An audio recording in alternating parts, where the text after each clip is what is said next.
Advertencia. El siguiente podcast no quiere ni pretende ser una guía para el uso de plantas alucinógenas. Su propósito es brindar información científica y empírica sobre un grupo de plantas cuyas variedades son y han sido muy importantes en la vida cultural y religiosa de muchos grupos étnicos y sociedades tribales. Advertimos a nuestra querida audiencia que muchas de las plantas, hongos o sustancias aquí descritas están sujetas a las leyes sobre narcóticos de los respectivos países.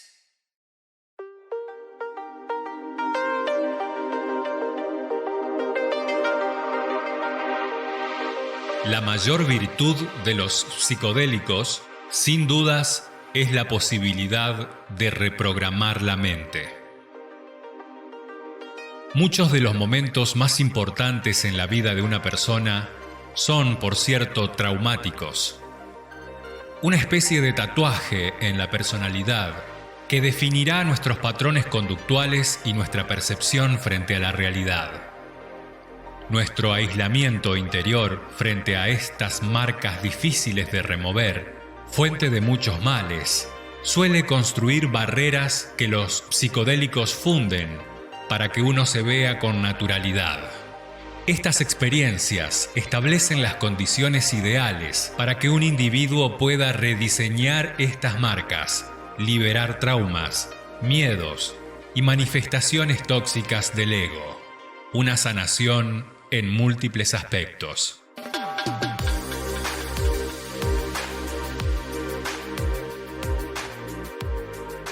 Los psicodélicos no deben ser excluidos de la vida social como si fuesen una sustancia criminal.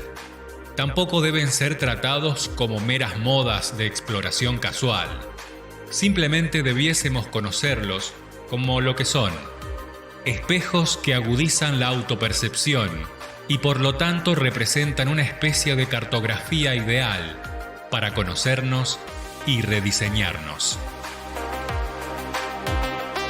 En este nuevo espacio, junto al Dr. Carlos Laje y Leonardo Mesa, quien te habla, viajaremos por esas frecuencias con el único fin de informar sobre estas nuevas manifestaciones de nuestra cultura, que, al igual que con el cannabis, fueron silenciadas por el prohibicionismo.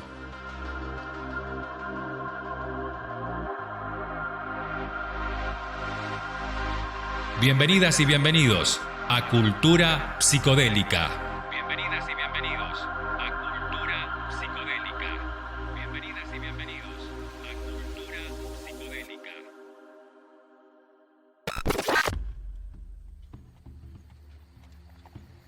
Te vengo presentando así diferentes facetas de los hongos y en este caso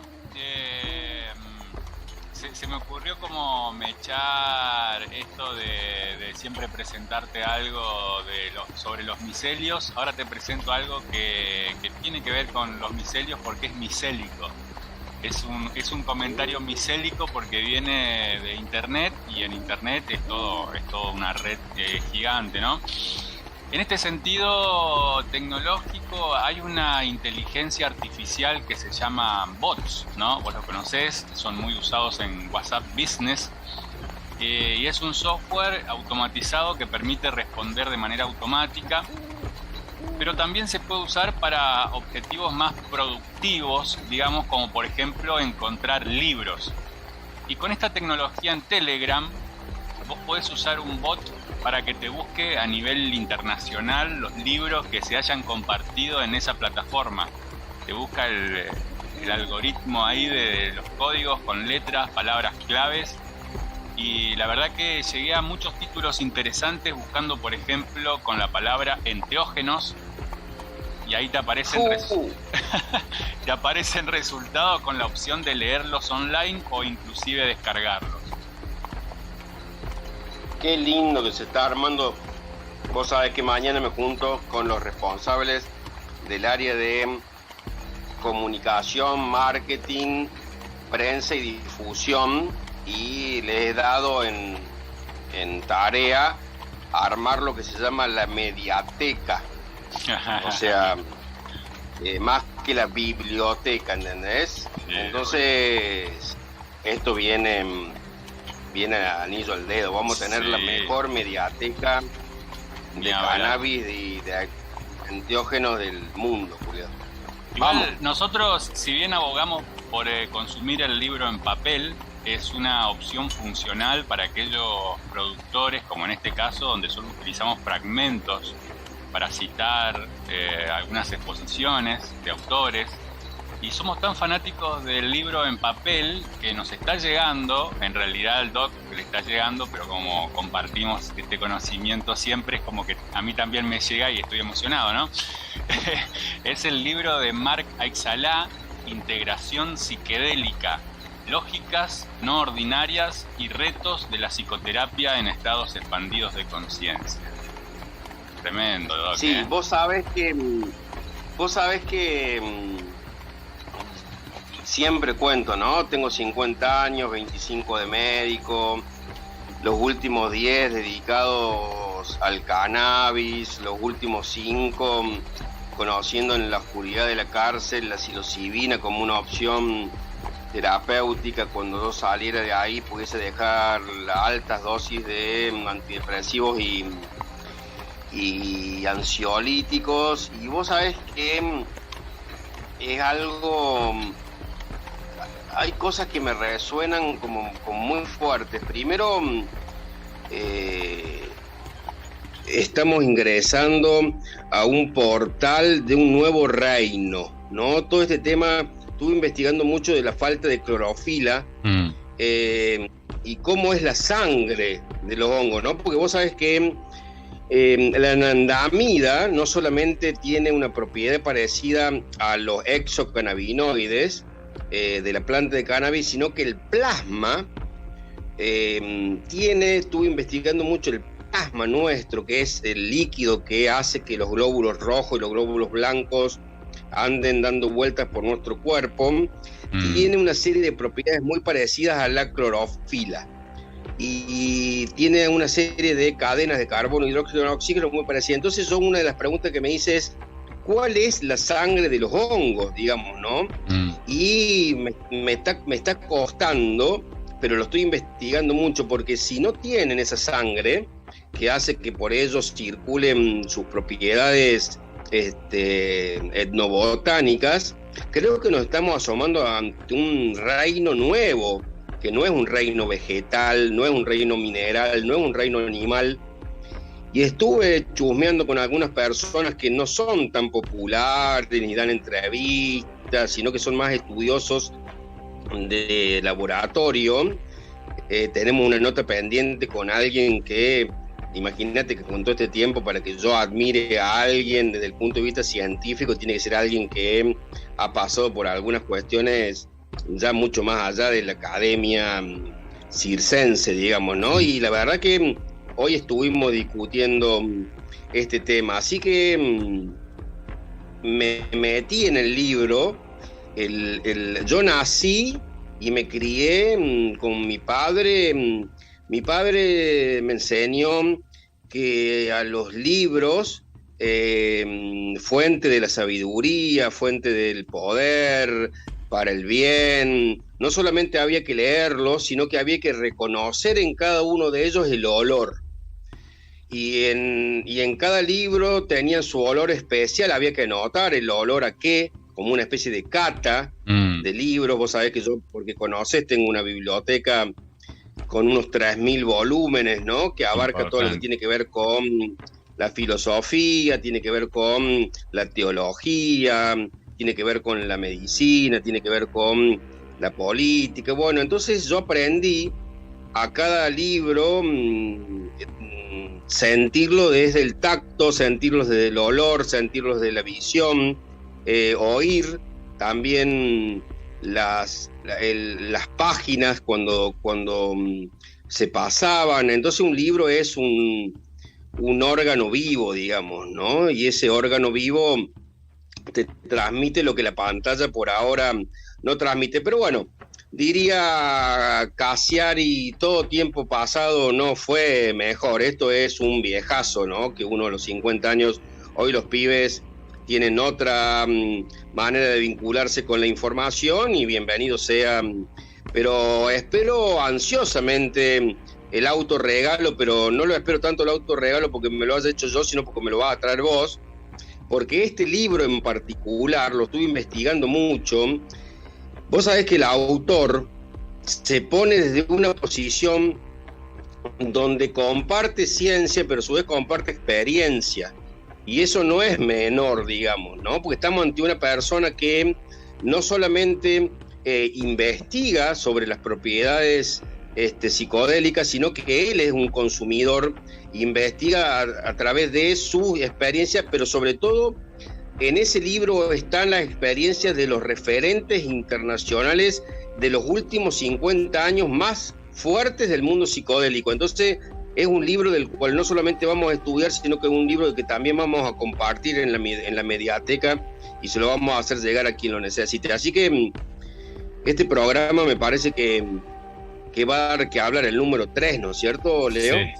Sí, el número 3, muy rico también en información. Y fíjate que es la primera vez que se va a defender, que se está defendiendo tanto el reino fúngico de la mala prensa, también el cannabis. Nunca hubo un tiempo en la historia que se pueda defender a la planta como se lo está haciendo ahora, digamos, porque siempre del lado prohibitivo nunca se argumentó científicamente los problemas que causaban estas drogas, sino que simplemente se cortó la relación, esto hace mal y listo, así prendidos de algunos estudios así muy oscuros y turbios que no tienen nada que ver con esto, por ejemplo, de quemar las neuronas, que se lo asfixió tipo un mono con humo, cosas extravagantes que hoy recién a través de la ciencia, también mucho de la experiencia, estamos viendo, así como decías vos, a través de la experiencia y parte de ciencia, viendo esta nueva realidad que nos sigue asombrando, ¿no? Nos asombra en algún punto. Mirá, dicen que todo tiempo mejor es el que está por venir, no es el pasado ni el presente. Así que creo que estamos ante tiempos modernos, diría Charlie, donde nos vamos a nutrir de sabiduría. Para que la gente también entienda, en el mundo académico hay 3 tipos de evidencias. Yo me baso mucho en 2 pilares que hacen a la sabiduría, que son la filosofía y la teología, digamos, ¿no? La ciencia y la fe. De ahí viene confiar, digamos, ¿no? De la palabra fe. Entonces, la filosofía, que es el preguntarse el porqué de las cosas, que de ahí a su vez viene después las ciencias duras, como pueden ser la ciencia exacta, y entre el arte, que significa el curar, y la medicina, se divide en 3 formas, ¿no? En lo que tiene que ver con la evidencia científica, donde se usa un método que se llama el método científico, que sería largo ahora explicar, pero que tiene que ver con una serie de pasos que se hacen para que uno, ante una hipótesis, desarrolle una conclusión, esa conclusión se ponga a consideración de lo que supuestamente sabe más que uno, bla, bla, bla. Pero hay otras 2 evidencias que son letales y son muy importantes, que son las que yo he comentado con vos siempre, que son la evidencia empírica, que es lo que la gente dice que le pasa cuando consume algo, y la evidencia clínica, que es que nosotros veamos lo que esa persona nos cuenta. Hoy estuve, vos sabés que 1 hora con una persona muy sensible, una hermosa persona, que tuve una consulta, pero no una consulta de médico-paciente, sino que una consulta con una amiga que a su vez me vincula una relación, te diría que casi familiar, y ella me estuvo contando cosas muy profundas sobre su primera experiencia con el consumo de 2 gramos, que es un viaje de unas 4 horas, se le llama el viaje la microdosis, la mini, la meso y la macro, que es la que se le denomina heroica en algunos tratados, y ella tomó 2 gramos y realmente pasó por experiencias muy fuertes, digamos, en lo que tiene que ver la experiencia con la muerte, la experiencia con la percepción de los sonidos, que una frutilla fuera la fuente de vida del mundo, el saborear una frutilla era saborear al sentido del gusto a nivel universal y una serie de cosas. Entonces, a mí lo que me parece es que si nosotros podemos despertar conciencias que puedan integrar las tres evidencias científicas, empíricas y clínicas, vamos a despertar esas conciencias y que puedan hacer la integralidad de un todo, digamos, que es lo que realmente somos, que nos fragmentan para conveniencia, ¿no?, de distintos sectores. Lo que sí me deja, y me pregunto, y lo pongo, ¿no?, a juicio para que con vos busquemos a alguien que le hagamos una entrevista, la pregunta es, ¿esto es por casualidad? ¿Esto es por causalidad energética universal? ¿O yo conozco a algunos personajes que están haciendo que esto suceda desde un lugar de poder? Entonces la pregunta ¿es el huevo? ¿Es la gallina? ¿Es la industria que se come a la medicina? El otro día leí un artículo muy copado que decía el robo del redescubrimiento de los psicodélicos. Un artículo interesante que ya te lo voy a compartir, porque aparecen ciertas personas a posicionar desde un conocimiento actual a las propiedades medicinales de los psicodélicos cuando se conocen desde hace miles de años. Entonces, digo, qué lindo, ¿no?, ser contemporáneo en esto que no sabemos si es el huevo o la gallina y en realidad son las dos cosas, ¿no? Y esa tensión que se produce entre el anarquismo del existencialismo puro y todo lo que son las normas a las cuales tenemos que estar restringidos para poder vivir en sociedad. Entonces ahí creo que se está produciendo una tensión muy interesante en la ciencia y en la fe, ¿no? Porque esto tiene que ver con ciencia, pero fundamentalmente tiene que ver con fe. Fundamentalmente tiene que ver con fe. Fundamentalmente tiene que ver con fe.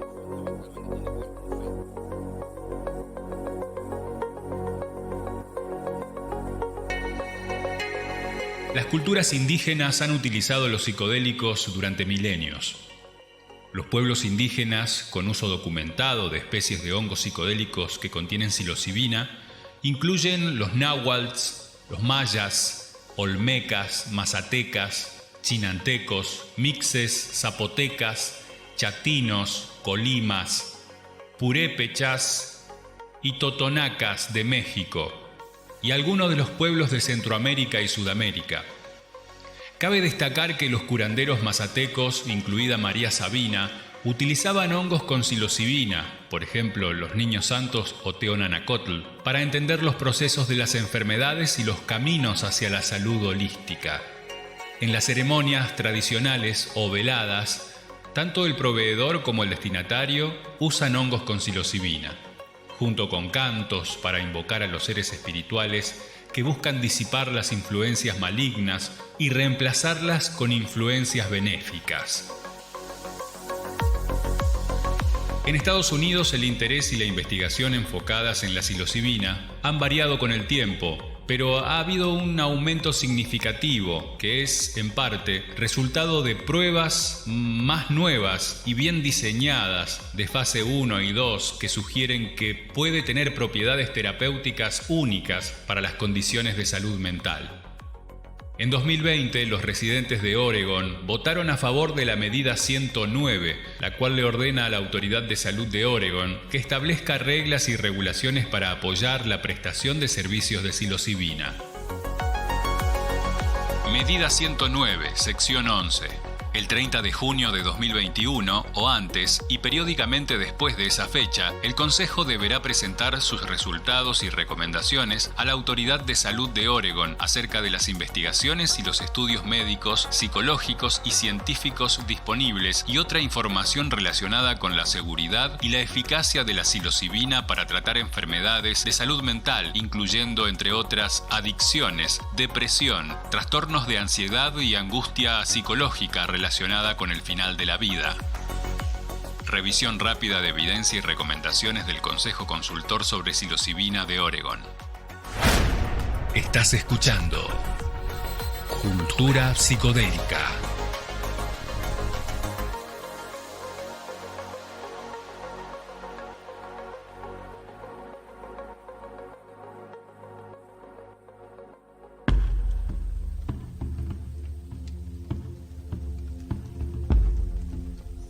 La Corporación Sapiencia Colombia es una organización de la sociedad civil sin ánimo de lucro, cuyo propósito es fomentar y desarrollar acciones de investigación e intervención en salud pública, enfocándose principalmente en 3 líneas de trabajo: la reducción de riesgos y daños, la prevención y la promoción e intervención en salud mental comunitaria.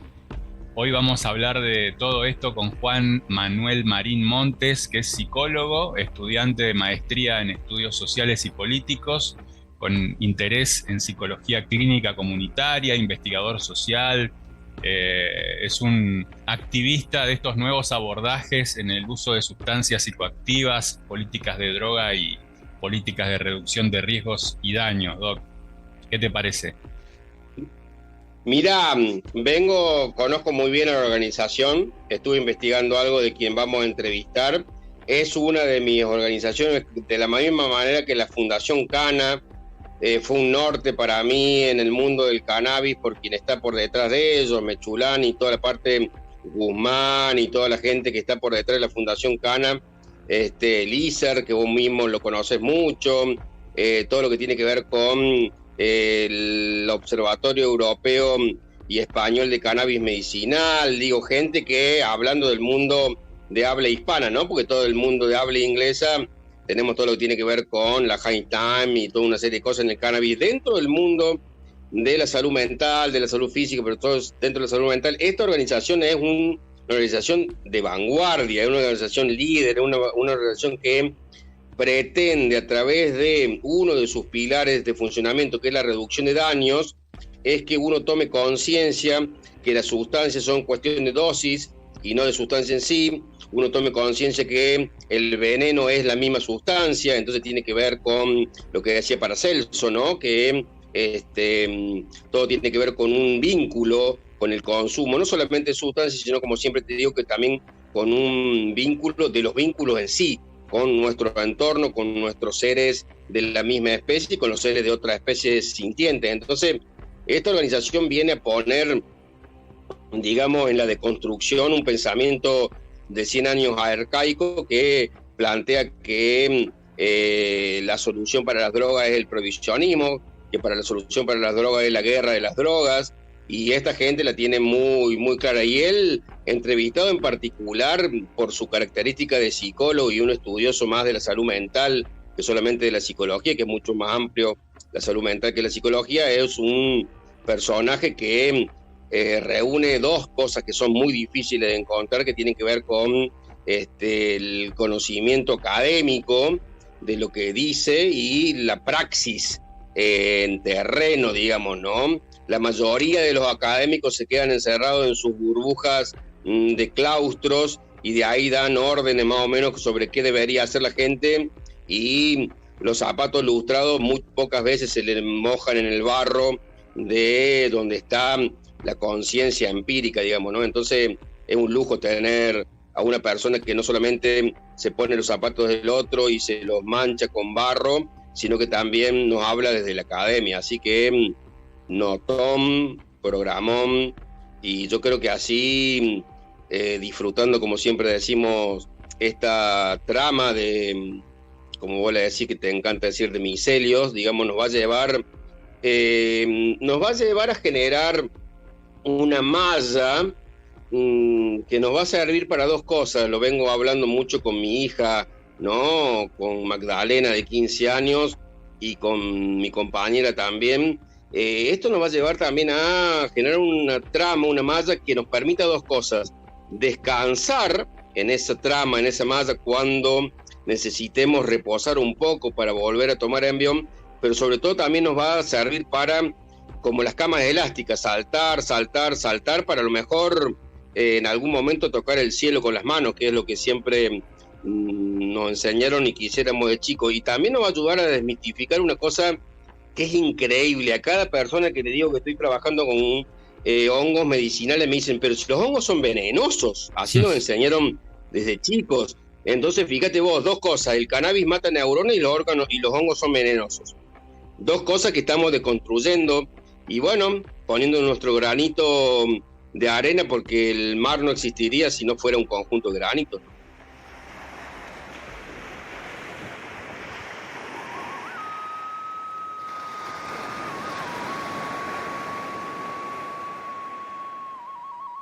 Juan Manuel, bienvenido a Cultura Psicodélica. Hola, Leo, buenas noches. Muchas gracias por la invitación y bueno, sí, muy a la expectativa de que podamos conversar hoy sobre sustancias, sobre enteógenos, psicodélicos, a ver qué surge de allí. Bueno, Corporación Sapiencia Colombia surge inicialmente como un colectivo. Yo me encontraba en mi último año de la universidad, yo soy psicólogo y siempre he tenido como un interés particular por el tema del uso de sustancias, entonces lo que hice fue una convocatoria abierta en redes sociales principalmente para consolidar un grupo que abordara el tema del uso de sustancias desde el enfoque de reducción de riesgo y daño. Ya teníamos como unos referentes, entonces había idea de qué era el enfoque, de cómo se trabajaba. Así iniciamos dando información en eventos, en fiestas, en espacios culturales, y después de eso nos surgió la posibilidad de hacer un conversatorio en la Semana de la Salud Mental de nuestra ciudad, en Santiago de Cali, y ahí vimos también como una posibilidad para ya consolidarnos formalmente. Aquí hay una entidad que se llama la Cámara de Comercio, que es un poco la que regula todo el tema de empresas, asociaciones y demás. Entonces decidimos consolidarnos legalmente ya bajo la figura de una corporación que trabaja en promoción de la salud mental en general, pero hacemos un especial enfoque en uso de sustancias, no solamente desde el paradigma de la reducción de riesgo y daño, sino también un poco desde la promoción de la salud mental, de la investigación, de la intervención y de la orientación en este tipo de temas. ¿Qué diferencia hay entre corporación y asociación? Bueno, pues en la figura colombiana hay diferentes, digamos que las entidades sin ánimo de lucro se pueden consolidar bajo diferentes formas, una fundación, una asociación, una corporación, y cada una de estas tiene diferentes, digamos, pros y contras de diferente índole. A nosotros por tener las actividades que teníamos que queríamos hacer, que queríamos desarrollar, y por ser el equipo tan interdisciplinar, tan variado, nos servía mucho. Digamos que en Sapiencia hay sociólogos, antropólogos, psicólogos, médicos, abogados. Entonces, por esa variedad de profesiones y de perfiles, lo que más se nos adecua para nuestras capacidades era una corporación. Buenísimo. ¿Qué actividades realizan en Sapiencia? Bueno, pues inicialmente empezamos a trabajar el tema de pedagogía en reducción de riesgo y daño en espacios de fiesta, principalmente en la escena de música electrónica, que son como donde tienen más la conversación sobre la mesa de las sustancias. Allí empezamos a hacer todo este trabajo pedagógico, y ahorita digamos que lo que más hemos venido trabajando son dos cosas. Una, atención psicológica, digamos, individual y talleres grupales para diferentes entidades, y otra es atención psicológica individual y también el servicio de análisis de sustancias. Esas son como las cosas que más hemos venido trabajando ahora. El servicio de análisis de sustancias es un dispositivo de reducción de riesgo y daño que llevamos a fiestas, a eventos, en donde es una estrategia complementaria a la pedagogía que ya hacíamos. Entonces lo que hacemos es que recibimos voluntariamente muestras de diferentes personas que tienen sustancias en presentación de polvos, pepas y papeles. Y lo que hacemos es poder identificar a través de unos reactivos cualitativos, colorimétricos, qué sustancia es o cuáles adulterantes o cuáles suplantadores tiene.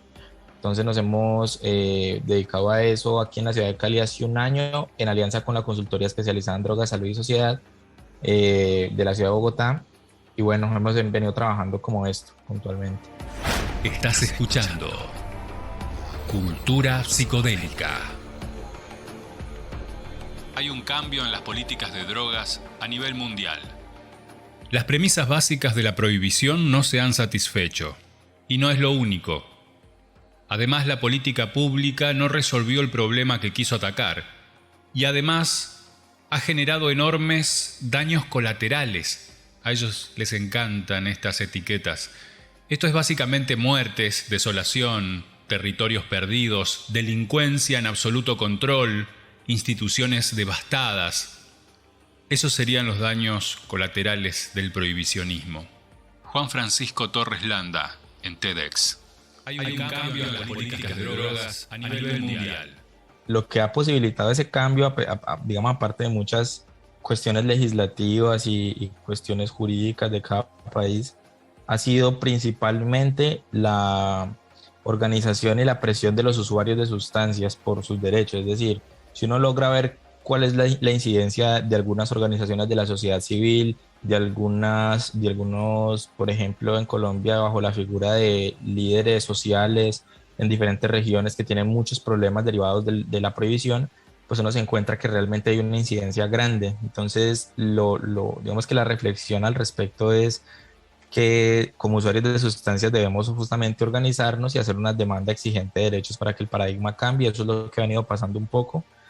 Y bueno, sí, creo que un poco está tendiente a Latinoamérica particularmente, esos gobiernos como más abiertos a la discusión, un poco menos conservadores, es también lo que refleja esto que te cuento, como que la gente se organiza para exigir sus derechos y pues que hay más apertura al respecto. Entonces el panorama pues puede ser positivo en algunas regiones. Vamos a ver, digamos que también el objetivo de esto es que las personas más afectadas por la prohibición, en nuestro caso los campesinos cultivadores de coca, por ejemplo, en el Cauca o en la sierra, pues que sean personas que sean o comunidades que se vean realmente beneficiadas con este nuevo cambio de paradigma y que no sea una cuestión citadina de salud pública y ya, sino que eso tiene pues como otras implicaciones a nivel macro que hay que atender y creo que hacia allá vamos.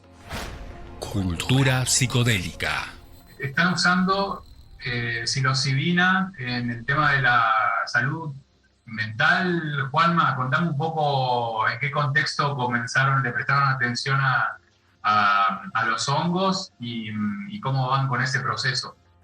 Bueno, nosotros en Sapiencia le prestamos atención al tema de la psilocibina, de los hongos psilocibios, primero por nuestra experiencia individual. Cada uno había tenido diferentes tipos de experiencia con estos hongos, algunas más rituales, otras más clínicas, otras más experimentales. Y digamos que ha sido un interés muy particular que se encuentra ya en conjunto cuando nos organizamos. Pero entonces, un poco también lo que nos motivó es que desde nuestras profesiones ya había evidencia. Entonces el médico revisaba los artículos y se daba cuenta que efectivamente ya habían ensayos clínicos desde la mitad del siglo pasado con algunas triptaminas como el LSD, como la psilocibina, y que se están retomando ahora. Entonces eso fue como, no, estamos en el momento histórico perfecto para empezar otra vez a conocer e investigar al respecto, y nos hemos acercado mucho desde ahí, desde la investigación. En Colombia una organización que se llama Fundación Conciencia Viva, ellos llevan a cabo un trabajo muy, muy profesional con el tema de estas medicinas, de las triptaminas y de los hongos, y digamos que ellos han sido también como nuestros mentores y nuestros guías, particularmente Verónica, que es la psicóloga del equipo, que es la referente en el tema, y míos, como que tuvimos la oportunidad de compartir con ellos experiencias de estas y nos dimos cuenta del protocolo, nos dimos cuenta de cuáles son las revistas de casos, cómo se hace, cuál es la evidencia, para qué sirve, y nos hemos acercado mucho desde ahí, primero desde la literatura, y ahora digamos que la idea es ver un poco cómo se abre la legislación para poder empezar a hacer algo al respecto, algo clínico, que si sabemos que funciona, pues la gente debería poder usarlo a su favor y para su bienestar. Estamos ingresando a un portal de un nuevo reino. Los hongos como reino pues tienen múltiples funciones. Lo más llamativo de los hongos es realmente el micelio, lo que uno no ve de los hongos. Uno ve el fruto, es el órgano reproductor del micelio, el honguito que sale, pero el hongo como unidad viva es el micelio y que se encuentra debajo de la tierra. Entonces un poco la función de estos hongos han sido regenerar, restaurar, poder metabolizar cosas que normalmente no pueden, y en ese sentido pues maravillosamente también hay unos alcaloides que contienen estos hongos que resultan en algunos casos particulares pues con unas propiedades neuronales, biológicas, pero también místicas que pueden ser bastante útiles para nuestra experiencia vital hoy en el siglo XXI. Entonces es como un compuesto muy, muy, muy interesante porque no solamente genera, por ejemplo, nuevas redes neuronales, los hongos no solamente generan nuevas redes neuronales, lo cual puede prevenir cosas como el Alzheimer, como el Parkinson, pero también genera unas redes simbólicas distintas, entonces la gente puede acceder a ciertos tipos de signos, significados, recuerdos, visiones, si se quiere, que le ayudan mucho a comprender, digamos, su biografía, su historia, su yo, un poco a tener más claridad sobre ciertos aspectos personales que es como un golazo, pues como se diría popularmente. Es un compuesto bastante interesante, sí. O sea, el micelio sigue haciendo su trabajo, digamos, abajo de la tierra, arriba de la tierra y adentro de nuestro organismo. Tal cual. Nos hace pasar tragos que no podemos pasarlo normalmente. Sí, tal cual. Puede hacerlo, sí. Tenemos que esperar la acción de la sociedad, de los políticos, incluir, digamos, un proyecto de ley que sea tomado en cuenta para poder empezar a trabajar más tranquilos en el tema, ¿no? Sí, eso hay unas luchas geopolíticas interesantes porque, por ejemplo, en el caso colombiano hay una ley constitucional que dice que cada persona tiene, por ejemplo, libertad de culto, dentro de lo cual en las prácticas religiosas, por ejemplo, podría caber el usar algunos tipos de enteógenos, pero se choca con la prohibición y con las convenciones únicas de drogas. Entonces, como unas tensiones interesantes, pero más que esperar una legislación global, lo que hay que hacer un poco es también ver cuál es la legislación nacional al respecto, encontrar espacios grises que permitan la investigación primero. Digamos que eso es como la clave para poder negociar este tipo de cosas, es entrar con la evidencia, y eso implica investigar. Entonces, más que buscar una norma global por ahora, que es, idealmente si se quiere llegar a eso, es un poco ver con qué se cuenta, con qué recursos jurídicos se cuenta en cada país para poder tener unos márgenes para trabajar de una manera responsable y segura. Por ejemplo, hay algo que está chévere, y es que aún falta mucha información. Hay mucha gente que no puede acceder a ella por diferentes razones, de clase, también, digamos, ideológicas, etcétera. Pero definitivamente sí ha habido una masificación de la información a través de plataformas digitales. Me ha llegado, por ejemplo, a mi consulta privada mucha gente con el interés de las microdosis, particularmente porque uno, lo escucharon en un podcast, en Spotify o en donde sea, y dos, por los documentales que hay en Netflix, en Amazon, etcétera. Digamos que de ahí eso ha facilitado que se masifique el mensaje, un poco que se masifique la idea de los psicodélicos, pero también hay algo que es un poco que no está tan chévere, y es la fetichización del tema, un poco también volverlo algo muy folclórico. Entonces mucha gente viene con la costumbre de la medicalización de la psiquiatría, y es que si tienes un malestar, tómate esta pasta y seguramente vas a sentir menos síntomas. Pero entonces la gente espera lo mismo de la psilocibina, digamos que este es un compuesto que no funciona igual. Entonces hay que hacer un trabajo biográfico, hay que hacer otro tipo de ejercicio que también debería hacerse con otro tipo de medicina psiquiátrica, sí, pero la psilocibina particularmente no es que te vaya a aliviar la vida anímica, ni que te vaya a aliviar la depresión, no te vaya a curar la depresión. O sea, si te venden la idea de que te van a curar de la depresión, por ahí no es. Y eso es también un poco una forma que se ha entendido, una forma en la que se ha entendido en algunos casos porque así lo venden, y en otros casos porque las personas interpretan el mensaje de esa manera. Entonces un poco también la reducción de riesgos es esto, es de entender que si bien el compuesto tiene unas propiedades particulares y biológicamente resulta muy provechoso por ser un generador de neuronas y demás, pues definitivamente hay un trabajo psicológico del rol, simbólico, demás, y de introspección que hay que hacer, y que eso realmente es lo que la combinación de esas dos cosas es lo que realmente va a tener efectos positivos sólidos en la vida de una persona. No basta con tomarse el medicamento, el enteógeno, por más natural que sea. Por más que se lo llame hongos mágicos, no hacen tanto milagro si uno no se quiere curar. Exacto, está perfecta esa observación, así es. A mí me llama la atención de los medios masivos que después de tanto prohibicionismo y de ponerle trabas a la marihuana, aparecen los hongos y de repente te salvan de la depresión, del Parkinson, te salvan de todo, y no hay punto medio, digamos. Sí, eso es muy llamativo, pero pues sobre todo es porque la marihuana pues sí tiene un estigma, una historia de estigma muy, muy grande, que los hongos no. De hecho, los hongos sí se miran con otros ojos, ¿no? Un poco diferentes, se le tiende a asociar más con lo ancestral, como con otro tipo de discursos. Y digamos que eso ha ayudado a que no tengan tanto estigma, pero a su vez ha aumentado mucho la expectativa espectacularización y la fetichización que se ha hecho de la experiencia psiquedélica. Particularmente, Juanma, a vos, ¿cómo te ha resultado la experiencia con psilocibina? Pues yo realmente no recuerdo la primera vez que comí honguitos psilocibios, la verdad no recuerdo. Recuerdo algunas de las primeras veces, pero mi entrada fue muy por identificarlos. Como yo he sido una persona muy curiosa, entonces un poco me di cuenta que crecían en ciertos lugares, empecé a ver fotos, empecé a mirar.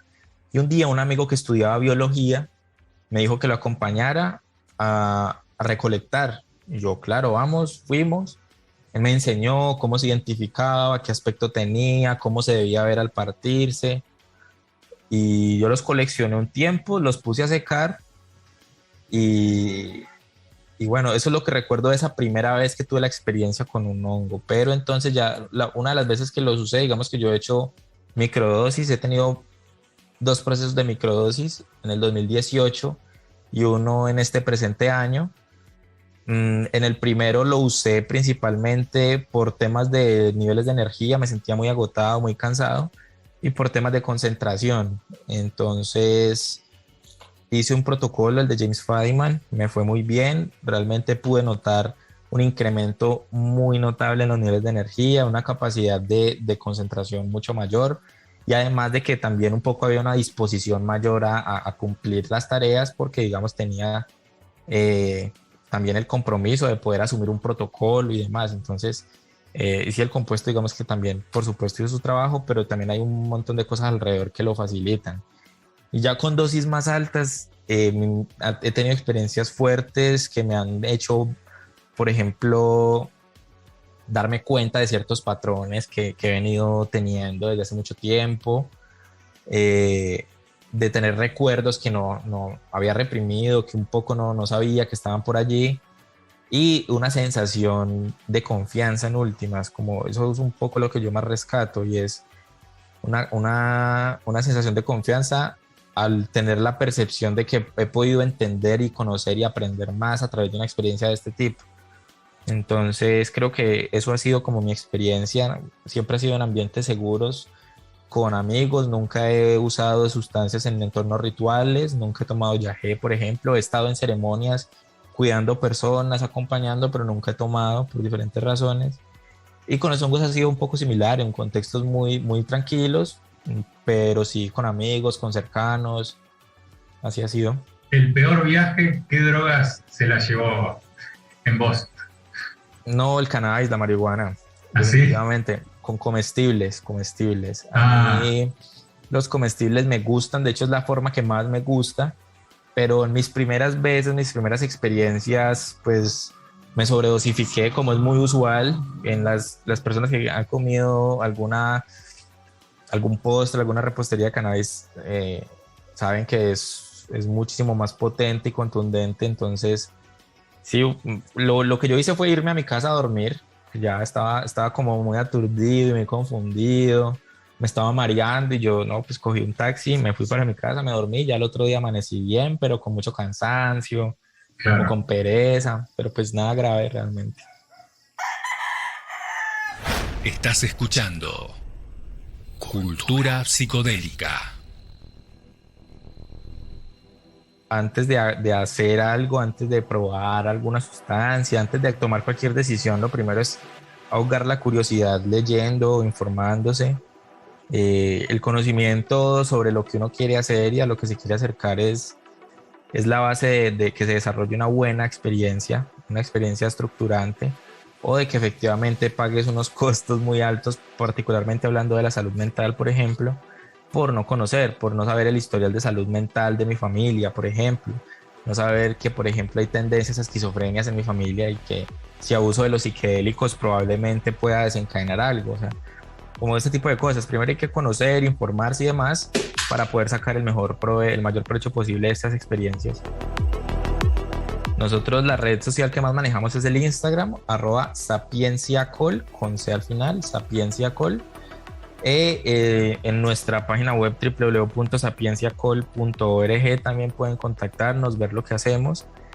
Y en TikTok también @sapienciacol, como que estamos empezando a ver qué pasa con esa plataforma, que no la entendemos muy bien, pero creo que como que se mueve chévere, entonces vamos a ver qué pasa con eso.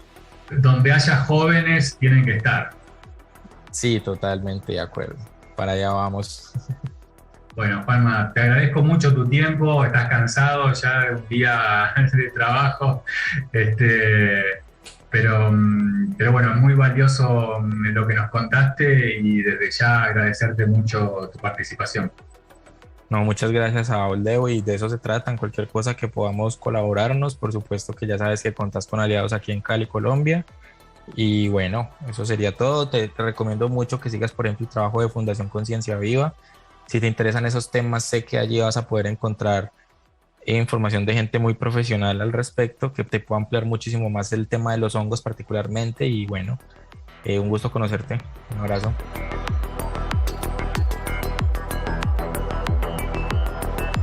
Muchas gracias, sapienciacol.org.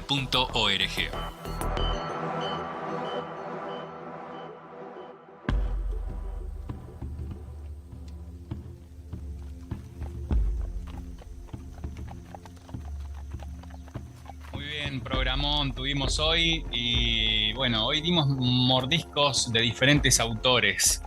La Inquisición desató en América una dura persecución contra los nativos por emplear hongos psilocibios, una de las realidades que nos pone frente a los ojos Historia General de las Drogas, el libro de Antonio Escotado, que dimos con él. Es un libro que todo aquel que hable de drogas lo tiene que tener en su biblioteca, ¿no? Y como a veces es más fácil... A ver, Leo, la Historia General de las Drogas de Antonio Escotado, sí, es lo que la Biblia, claro, es para los católicos, lo que la Torah es para los judíos, y lo que me olvidé del Islam. La Historia General de las Drogas debería ser, y nos vamos a encargar, me acabas de despertar una inquietud, me voy a encargar personalmente, pero también como grupo que formamos en todo lo que se tienden a llamar este hermoso grupo Cana, este hermoso grupo Cangus, esta fundación Dr. Carlos Laje, en hacerle llegar a cada persona en el mundo que necesite el libro de la Historia General de las Drogas de Escotado. ¿Por qué? Porque es lo primero que habría que leer para uno entender de qué se trata todo esto, digamos. Después viene Naranjo, después vienen otros autores contemporáneos que a su vez están vivos, que eso es un placer y tengo unas ganas de cruzar el charco con vos, con mi chica, con mi hija. Hay gente que nos está esperando, boludo, ahí nos está esperando viva para contarnos no en el libro, sino que en carne propia, de cuestiones que tienen que ver con la trascendencia de la conciencia. Entonces vamos con Escotado, vamos a socializar, vamos a hacer una socialización geográfica y económica y democrática de Escotado, porque a partir de eso es el trampolín a entender el porqué del estudio general de las drogas y poder decir que lo importante es tener un mundo con drogas, y a partir de ahí entra la reducción de daño, ¿no? Así que programón, Leo, para adelante, que para atrás dolió y bastante, y por mi parte hasta el capítulo psicodélico 4, y con este capítulo chau, chau, chau.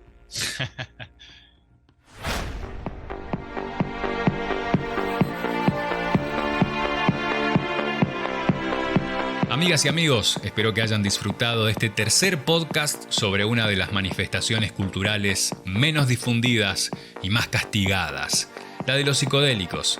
Este trip recién comienza. Hasta el próximo episodio. Soy Leo Mesa y junto al Dr. Laje hacemos Cultura Psicodélica. Gracias por estar ahí. Suscríbete al YouTube de Radio Cannabis o en Spotify, Evox, Acast, Google Podcast, Deezer, Audiomack y otras plataformas también nos podés encontrar.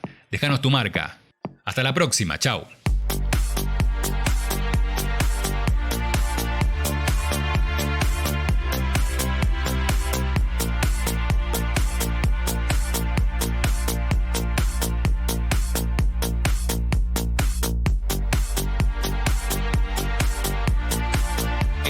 contenido fue presentado por Cangus, la etnobotánica al servicio de la salud, y Fundación Dr. Carlos Laje, al servicio del bienestar social.